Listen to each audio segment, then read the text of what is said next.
مختلف ہے اور سندھ میں پیپلز پارٹی جو ہے وہ بلدیاتی نظام کو انجوائے کر رہی ہے تو وہ اس پر بھی اپنے تحفظات کا اظہار کرتی ہے. اچھا یہ اجلاس کتنی دیر جاری رہنے کا امکان ہے؟ مطلب کب تک خبر نکلے گی کہ کیا اس پہ ڈسکشن ہوا؟ اور ظاہر ہے کہ حتمی نہیں ہوگا اس اجلاس میں جو بھی بات ہوگی، کیونکہ جب تک بل ڈرافٹ نہیں آئے گا اس وقت تک تو چیزیں بالکل وہ نہیں ہو سکتی. اچھا مجھے عامر صاحب ایسا لگتا ہے کہ پاکستان پیپلز پارٹی ابھی 5 سے 6 دن مزید لینے کے موڈ میں ہے. ہمیں یہ بتایا جا رہا ہے کہ 13 تاریخ کو بھی ایک CEC کال کی گئی ہے اسلام آباد میں، اس میں مزید فیصلے جو ہیں وہ کیے جائیں گے. یہ اجلاس شام کو 7:30 بجے شروع ہوا تھا، اب ہمیں بلاول ہاؤس کے اندر بلا لیا گیا ہے. بتایا یہ گیا ہے کہ 11 سوا 11 بجے جو ہے وہ رہنما آ کر بریفنگ دیں گے یہاں پر. اس کا مطلب کہ 12 بج جائیں گے رات کے. لیکن جو ساتھ ساتھ ٹائم گیننگ کی بات ہو رہی ہے، یعنی یہ بتایا گیا کہ جو لیڈران باہر گئے ہیں ملک سے یا کچھ لوگ عمرے پہ جانا چاہتے تھے، انہیں کہا گیا کہ 13 تاریخ کی CEC بھی اسلام آباد میں موجود ہے، تو وہ اپنے جو ساری مصروفیات ہے اسے شیڈول کریں، اسے کم کریں تاکہ اس سارے معاملے کو نپٹایا جا سکے. ابھی پاکستان پیپلز پارٹی جو ہے وہ بات چیت کرنے پر یا اپنے اراکین کو سمجھانے کا ارادہ جو ہے وہ رکھتی ہے. مزید ٹائم گین کے لیے وہ کہنا چاہتی ہے. چلیں بہت بہت شکریہ جناب اقتدار صاحب، آپ نے اپنا جو ہے قیمتی وقت دیا. ہم بڑھتے ہیں ناظرین یہاں سے مہمان کی جانب. ہمارے ساتھ موجود ہوں گے مصطفیٰ نواز کھوکھر صاحب، وائس چیئرمین ہیں تحریک تحفظ آئین پاکستان کے اور سابق رہنما بھی ہیں پاکستان پیپلز پارٹی کے. دلچسپ صورتحال ہے اور وہ دیکھتے ہیں کہ جی وہ کیا کہتے ہیں. جناب مصطفیٰ نواز کھوکھر صاحب، لگ یوں رہا ہے کہ 26ویں ترمیم کے مقابلے میں حکومت 27ویں ترمیم بڑا آسانی سے ہنستے کھیلتے جو منظور کروا لے گی. اتحادی سارے آن بورڈ ہیں، تو ایسے میں حزب اختلاف کیا کر سکتی ہے؟ ہنستے کھیلتے ہوئے منظور کرانے کے پیچھے بھی ایک پس منظر ہے عامر بھائی، وہ ہمیں ذہن میں رکھنا چاہیے. جی 26ویں آئینی ترمیم کے وقت تو آپ کو یاد ہے کہ ممبران کو اغوا کیا گیا، ان کو پریشرائز کیا گیا. جماعتوں کے سربراہان آن ریکارڈ موجود ہیں یہ بات جنہوں نے تصدیق کی، مثال کے طور پر اختر مینگل صاحب. ابھی اس ترمیم کو پاس کرانے کے لیے تو پچھلے 6-7 مہینے سے تیاری ہو رہی تھی. اچھا ریزرو سیٹس کا جو فیصلہ آیا، جو PTI کو محروم کیا گیا اس کے ریزرو سیٹس کے حصے سے، اور وہ باقی جماعتوں میں مال غنیمت کے طور پہ بانٹ دی گئیں، تو وہ سپریم کورٹ نے فیصلہ کیوں کیا اور اس کا مقصد کیا تھا؟ مقصد 27ویں ترمیم اور ایک میجورٹی دلانا تھا حکومت کو اور اس کے اتحادیوں کو، اور اسی طرح ہوا. پھر ہم نے دیکھا کہ بہت سے ممبران جو ہیں ہاؤس کے، ان کو سزائیں دی گئیں، ان کو نااہل کیا گیا، صرف اس مقصد کے تحت کہ حکومت کو مطلوبہ نمبر مل جائیں کہ جس میں آئینی ترمیم کرانے کی جو تھوڑی بہت مشکلات ہیں وہ بھی راستے سے دور ہو جائیں. تو اس کی تیاری تو بڑے عرصے سے چل رہی تھی. اور محسن نقوی صاحب، کل رات میں مولانا فضل الرحمان صاحب کی سٹیٹمنٹ سن رہا تھا کہ انہوں نے کہا کہ 3 مہینے سے محسن نقوی صاحب نے انہیں آ کر بتایا کہ وہ اس پر کام کر رہے ہیں. تو یہ بیک گراؤنڈ کے اندر تیاری تو بہت عرصے سے چل رہی تھی. غالباً صرف بار کاؤنسلز کے الیکشنز کا انتظار تھا کہ وہ ختم ہو اور یہ ترمیم سامنے آ جائے، اور ایسے ہی ہوا.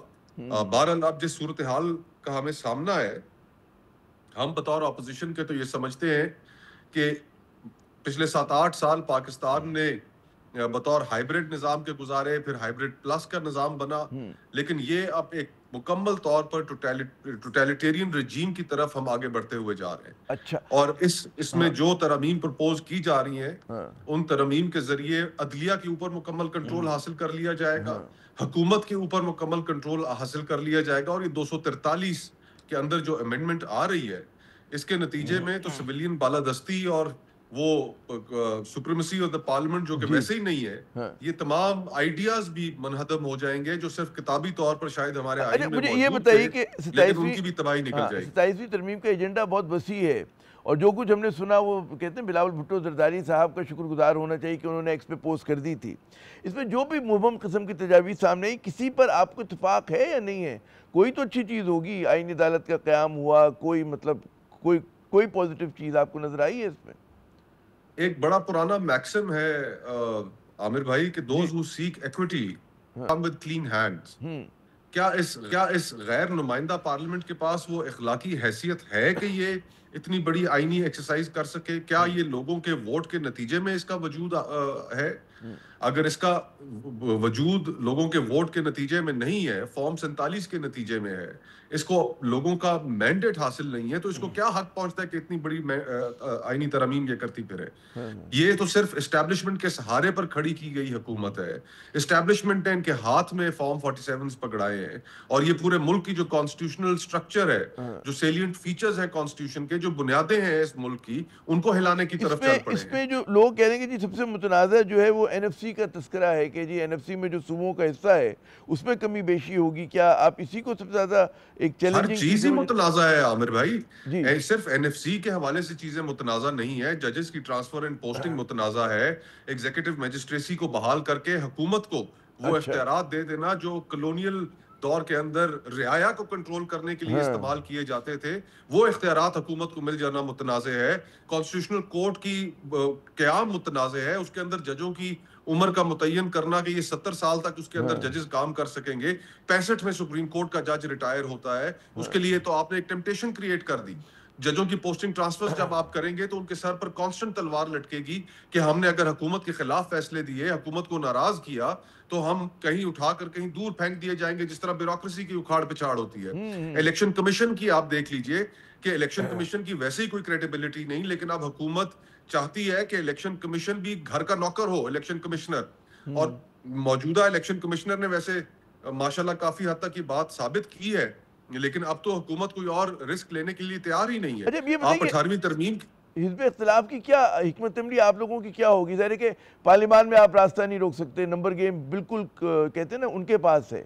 اچھا اس کے وقت نہیں ہے کہ آپ پارلیمنٹ سے باہر آپ لوگ کوئی دباؤ میں اضافہ کر سکے، کیونکہ بڑا کم انہوں نے نوٹس پیریڈ دیا ہے اس کو منظور کروانے کی. 14 نومبر کی ڈیڈ لائن سنی جا رہی ہے، تو کیا آپشن ہوں گے اب حزب اختلاف کے پاس؟ جس دن حکومت اس کا ڈرافٹ سامنے لے کر آئے گی انشاءاللہ اسی دن تحریک تحفظ آئین قومی کانفرنس کا اعلان کرے گی. تمام سیاسی جماعتوں کو، سول سوسائٹی کو، ہیومن رائٹس آرگنائزیشنز کو، میڈیا آرگنائزیشنز کو، سب کو دعوت دیں گے کہ اس قومی کانفرنس میں شریک ہوں اور بیٹھ کر ایک متفقہ طور پر ایک حکمت عملی بنائی جائے، اور پھر اس میں جو رائے سامنے آئے گی پھر اس کے مطابق آگے بڑھا جائے گا.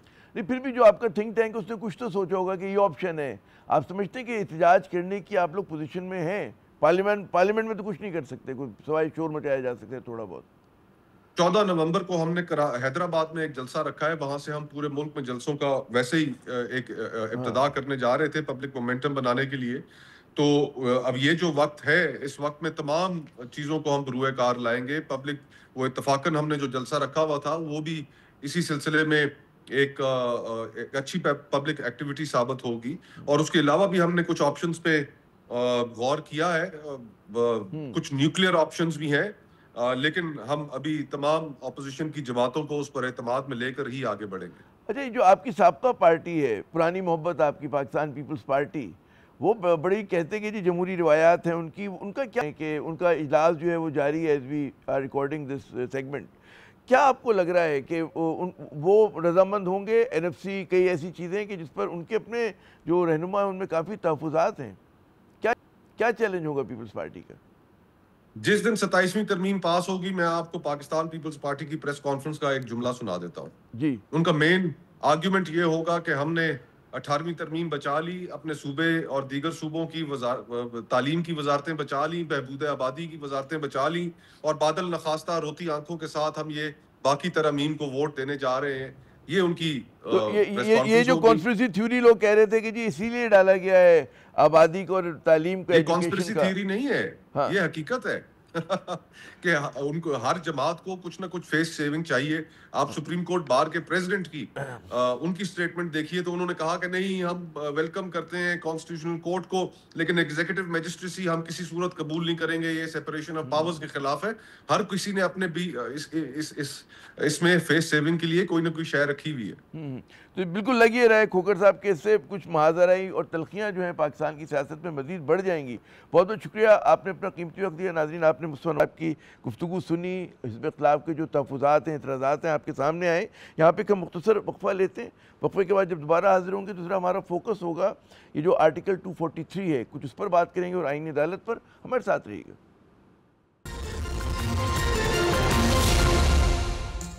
تین نومبر کو بلاول بھٹو زرداری نے ایکس کی پوسٹ میں 27ویں ترمیم کے حوالے سے جن نکات کا ذکر کیا تھا ان میں این ایف سی میں صوبائی حصے کا تحفظ کا خاتمہ، آئین عدالت کا قیام اور آرٹیکل 243 میں ترامیم بھی شامل ہیں۔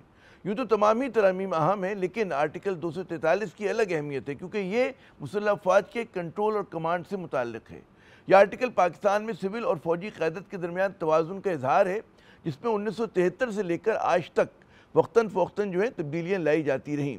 کبھی صدر کے پاس اس آرٹیکل کے کہتے ہیں استعمال کے اختیارات زیادہ ہوتے تو کبھی صدر کو جو ہے سویلین قیادت یعنی کہ وزیر اعظم کے مشورے اور ہدایت پہ عمل کرنا ہوتا۔ صدر کے اختیار میں کمی بیشی اس بات کو ظاہر کرتی کہ جی طاقت کا توازن کس طرف ہے۔ فوج کے دور حکمرانی میں صدر کے اختیارات میں اضافہ ہوتا اور منتخب حکومتوں کے دور میں اختیارات جو ہیں وزیر اعظم کے پاس آ جاتے۔ فی الوقت آئین کی روح سے وفاقی حکومت کے پاس افواج پاکستان کے کنٹرول اور کمانڈ کے اختیارات ہیں، جس کے تحت صدر پاکستان کی حیثیت جو ہے وہ سپریم کمانڈر کی ہے۔ وفاقی حکومت کے ذمے جو ہے فوج پاکستان کی تنظیم اور تیاری کے اختیارات ہیں، اور وہ قانون کے مطابق بری، بحری اور فضائی افواج کے افسران کی تقرری اور ان کی شرائط خدمت جو ہے وہ طے کرتی ہے۔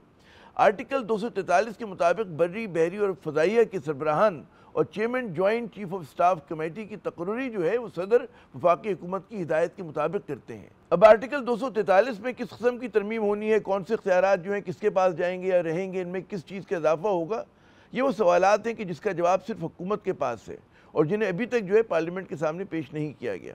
تاہم اس حوالے سے قیاس آرائیاں زوروں پر ہیں۔ ایک مفروضہ یہ ہے کہ جی 1973 کے بعد پہلی مرتبہ ملک میں فوج کی قیادت جو ہے فیلڈ مارشل کے پاس ہے، اور اس نئے عہدے کو آئینی ڈھانچے فریم ورک میں لانا بہت ضروری ہے۔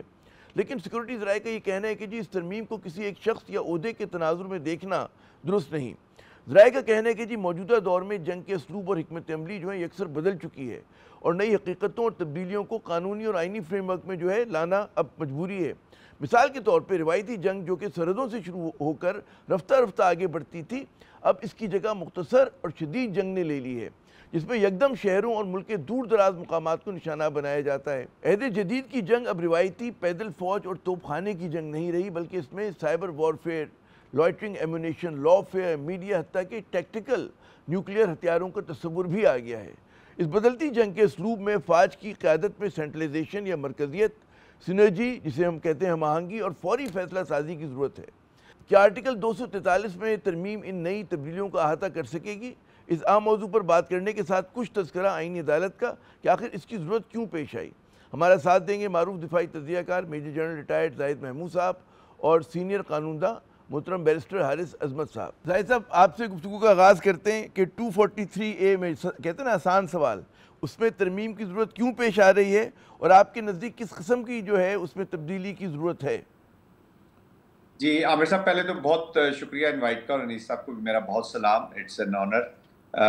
دیکھیے، آپ نے آئی تھنک اپنے انٹروڈکشن میں پورا جو پرپز ہے نا جی، جس وجہ سے یہ ترمیم لائی جا رہی ہے، ایگزیکٹلی وہ کافی تو آپ نے بیان کر دیا۔ دیکھیے، nature and character of war, especially ہمارے ریجن کے اندر جو اپلیکیشنز ہو رہی ہیں اور جو ماڈرن وارز ابھی ریسنٹ چل بھی رہی ہیں اور کچھ پاسٹ میں ختم ہوئی ہیں، ان کو مد نظر رکھتے ہوئے پھر پلوامہ کا انسیڈنٹ ہوا، پھر ابھی پہلگام کا انسیڈنٹ ہوا، اور پھر موسٹ امپورٹنٹلی یہ جو چینج مائنڈ سیٹ ہمارے نیبرہڈ میں آیا ہے، جس طریقے سے وہ ٹو وار فرنٹ کر رہا ہے، ٹو فرنٹ وار کر رہا ہے، انٹرنل کو ہمارے چھیڑ رہا ہے، ایسٹرن ویسٹرن دونوں سے کریٹ کر رہا ہے، پھر ڈپلومیٹک اوفینسو ہے۔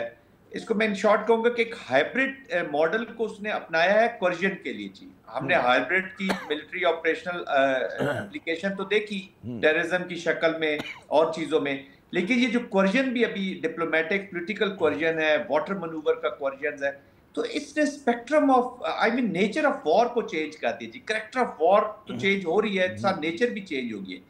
پاکستان انڈیا کانٹیکسٹ میں بھی اسپیکٹرم آف وار بہت انکریز ہو گیا۔ ابھی دیکھیں نا، جب پہلگام کا ہوا تو پہلگام کے رسپانس میں جو رسپانس گیا پاکستان کا جس ڈومین میں، ایون ود ان پاکستان بہت سے لوگ حیران تھے کہ یہ کیا کس طرح کا رسپانس تھا۔ اس بارے میں زیادہ تر لوگوں نے ان ڈومینز کے بارے میں سوچا ہی نہیں۔ تو ملٹی ڈومین آپریشن جو ہے نا، وہ ایک فیشن ایک طریقہ کار ہوگا ابھی اگلی جنگ کا بھی جو ابھی ہوئی ہے وہ بھی، اور اگلی جنگوں کا بھی، اور اس میں اکراس آل اسپیکٹرم آپ کے رسپانسز جانے ہیں۔ اچھا، ٹائم بڑا کم ہو گیا ہے۔ ہو کیا رہا ہے عامر صاحب، جو سب سے امپورٹنٹ چیز ہم نے کی ہے، Pakistan India are two nuclear countries. India try کر رہا ہے کہ اس اسپیس فار وار کو کریٹ کیا جائے under the nuclear over hang, اور وہ امبیرس کرنا چاہتا ہے پاکستان کی ملٹری کو، پاکستان کو، within a very small application, maybe few hours, maybe few minutes.